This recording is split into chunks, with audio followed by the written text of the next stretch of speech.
Hey guys, what's going on? I just wanted to put a video together about the JBL sound system in the first gen Tundra.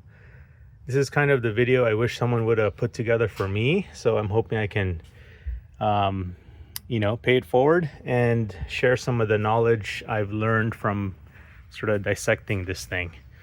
So I used to have a little bit of audio experience way back in college, so hopefully I can hopefully my knowledge is still current. But basically I wanted to go through some of the wiring intricacies on the audio system with the JBL setup that Toyota put in here. It's a little bit different than what I'm used to, maybe more akin to like a Bose system sort of. But let me go into maybe the 3 different ways you might want to upgrade your sound system and how you would go about kind of at least thinking through the wiring. I went through 2 different iterations on this truck, but this is my second Tundra, and I kind of learned a few things from when I first did it the first time, and then I did it another time on this, and then this is my last go because I actually found a JL Audio Stealth Subwoofer that kind of was the impetus for wanting to upgrade basically everything, because that thing is pretty bomb. At least I think it's really great, and I wanted everything else to sort of match appropriately. So let's just start really quick with, most of you probably just want to upgrade your head unit and your speakers. I know that the OEM, the surrounds go out on them.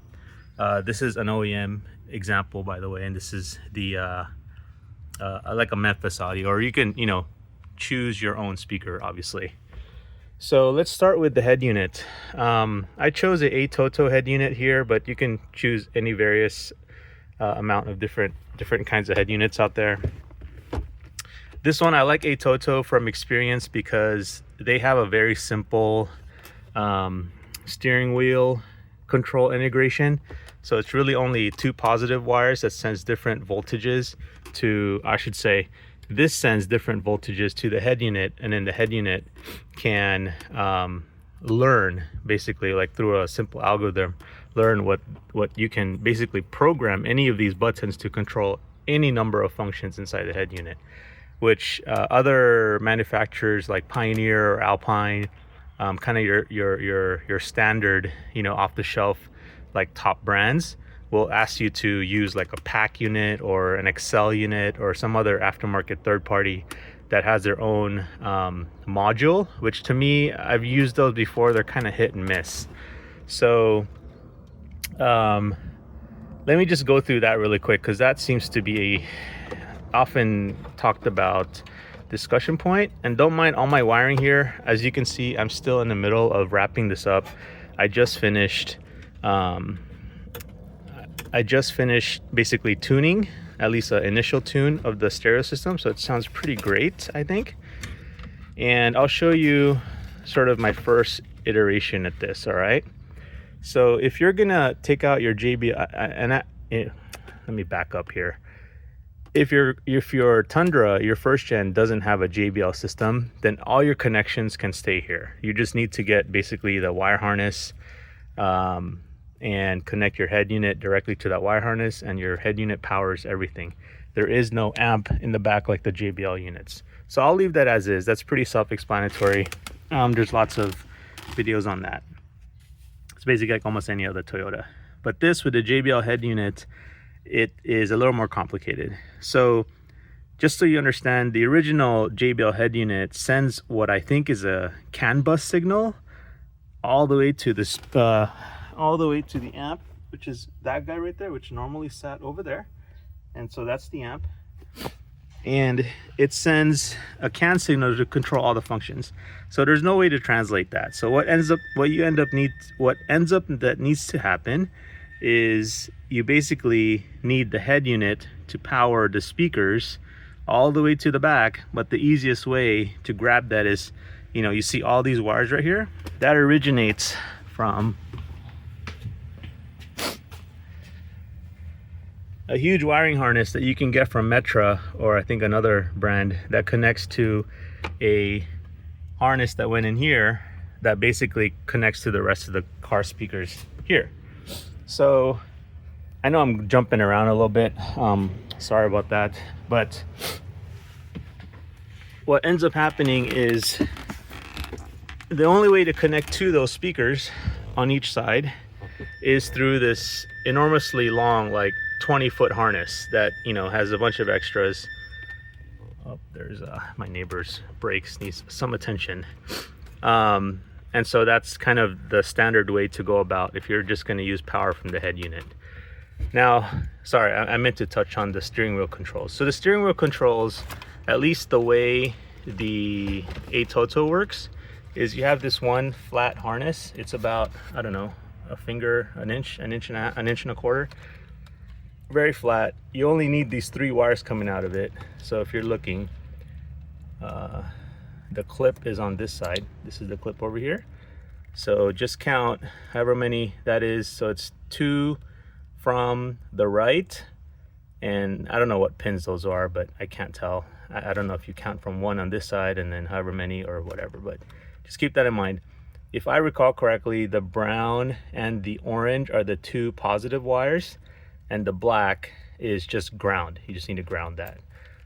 You can verify with the pins back here. This brown with white, this kind of lime green one, and this gray with what looks like a red stripe, I think, are the 3 main wires. So these are the wires that basically receive the signal from these buttons. All right, so I'm just gonna leave that as is. Everything else is fairly standard. Now, you see this kind of hunk of passive crossovers here. So I kind of cheated, and the cool thing about this truck is it's already pre-wired for, basically it's 4 channels in the front. So it's a woofer and a tweeter. Well, I should say in the factory JBL's case, it's a woofer. And then the other channel gets split into the mid-range and the tweeter up here on the factory setup. It's not a true 3-channel setup in the front, which means if it was, it would be 3 channels here and 3 channels there, and then 1 and 1, which would be, 8 channels total. It's not. It's just a 6-channel system, which is 4 in the front and 2 in the rear, all right? So that's really important for you to know, because it helps you figure out how to design the system that you want. And if I knew this early on, I would have only done this one time. So if I recall correctly, this twisted pair here to the left, the green and the blue with the white stripe, this is your woofer. So you can find this exact same color, which are basically these 2. So these 2 route here, which then goes into this wire loom, which then goes towards the back, all right? So don't try to find this red and blue twisted wire, because this is the split. So this is the purple and pink. This splits into, one signal goes to the factory tweeter, and the other signal goes to a mid-range, which has a crossover capacitor in there. All right, so really the only 2 pair of left front wires you want are these 2. And then let's go to the other side. Ooh, allergies are kicking. All right, so on this side, you have your woofer wire is this white with blue and black with yellow. That goes to the rear. So it's basically from this pair of twisted pairs. And then you can see here, I connected my tweeter from this blue and green, which also goes all the way to that harness in the rear. So that goes to my tweeter. So for example, I got a little bit delayed by thinking that this purple and pink, which is kind of the purple and pink over there, was actually the purple and pink that went to the mid-range. Because what I initially was thinking, oh my gosh, it's a 3-way setup in here, you know, the tweeter, mid, and the woofer. I was thinking I can get, you know, a high-end 3-way setup.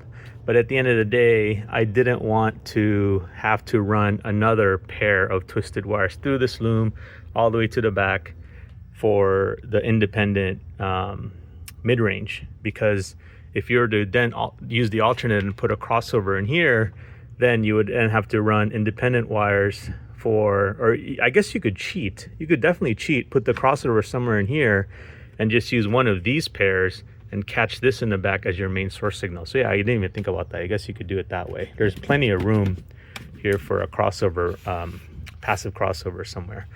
But now I basically eliminated, oh, let's go back to this, all right? So the way I cheated was, before I went with the whole amp and the subwoofer setup, I just had a cheaper set of separates, something that were super efficient, you know, clear but not as much punch. Basically the head unit was powering the mid and the tweeter, but given that I didn't want to, or the wiring already existed for these separately as separate channels, I then had the head unit power the front speakers. So you can see these two guys are the head unit powering the crossover, which then these four, I should say, it's on this side. These two other channels is, one of these is a mid-range and one of these is a tweeter. I can't remember if it's this side or that other side, but hopefully that makes sense to you guys. Now I get to cut all this out and clean it up and, you know, basically save these for another day. You could actually buy these separately on Amazon, and they're pretty decent, I guess. It looks like there's, you know, I can't tell if these are the high-end capacitors inside or not, but anyway, moot point at this point in time. So now let's go to maybe like a stage 3 of how you may want to do this, which is how I did it. So now, in this setup, this is just kind of your budget Memphis audio setup. Actually sounds pretty decent. I went with Memphis audio instead of something like a Focal or something, was because I like that the Memphis audio, they're not very bright. The tweeters aren't like ear piercing like Focals are, but that's, you know, user preference. So right now, this mid-range is completely dead. It's just a slave unit, doesn't do anything. It's really just the woofer and the tweeter, which then is powered by, again, all the wires literally run through this section of the car. And this is a factory amplifier, which sat over here. Now I put the Stinger in its place. This is a Class D amplifier, probably a better, one of the better choices for budget options these days. And I put the two passive crossovers for the front separates over here. Pretty good spot, I think. But the cool part is this is a 4-channel, so I have the rear channels bridged to power the JL sub, which is hidden in there. And I have the 2 channels for the front powering these individual crossovers, which then get split to the front by using the factory wires. So I'm just powering using the factory wires, or actually the same Metra harness to power those factory fronts. These are just powered from, these are just rear fills. They're like some, you know, inexpensive Pioneers that were in the car when I bought them. These are just, they're just for rear fill. I don't really have much volume going to them, but yeah, with this setup, it's pretty straightforward. So I'm trying to think now how I can, if I covered all the things I wanted to cover to help you guys. Let's see. My setup right now is powered by RCAs as your input signal. But if anyone watching this video has come across some better how-tos, like in written form, maybe in the forums, maybe you guys can help out and just post those links in the comments. But yeah, if you guys have any questions, maybe I can jump into the comments and help you out. But generally, that's my setup. And now it's time to put Humpty Dumpty back together again. Hope you all have a great day. All right, bye.